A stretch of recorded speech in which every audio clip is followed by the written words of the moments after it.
Okay, for the holidays, I got a brand new SSD drive. Problem I was having is my system wasn't recognizing as I was trying to get it installed. I'm using this on a Raspberry Pi. To show you how to actually get it to be recognized by your system and everything, I'm going to use an old drive. This is an adapter board I'm using, which can be adapted to hooked up to a Raspberry Pi for extra large storage. So let's go ahead and get this plugged in.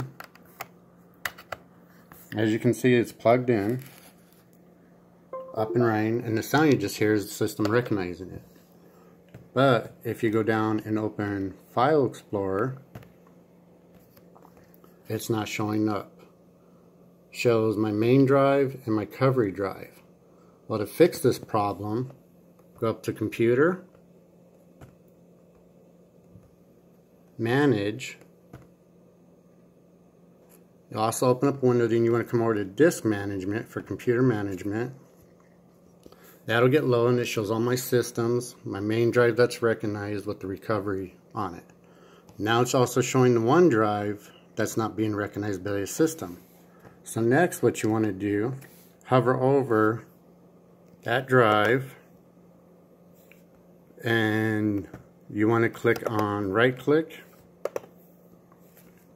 and then you want to click on Simple New Volume.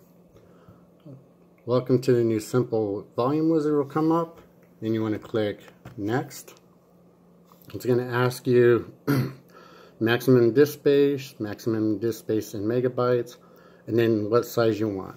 I'll just leave it at default for this purpose. Then it's going to ask you assign volume drive letter, which is just leave it as default for E. You can change it, do whatever you want, but for this purpose. And then it's going to be format volume with the following settings: file system NTFS, allocation side just leave it as default, volume label new, and then you can do for perform quick format. It's going to show you all the options and everything you chose. Click finish. System's going to go through, add it. Down at the bottom, basic disk 1, the gigabyte or whatever size disk you're using, formats it, and then voila. So to go ahead and show you all this, now we can go back, close everything out, and then into my computer or file system window. Everybody's, depending on your operating system for Windows, it's going to be different on how to do this, but pretty much it's the same principle. And then you'll see new volume E.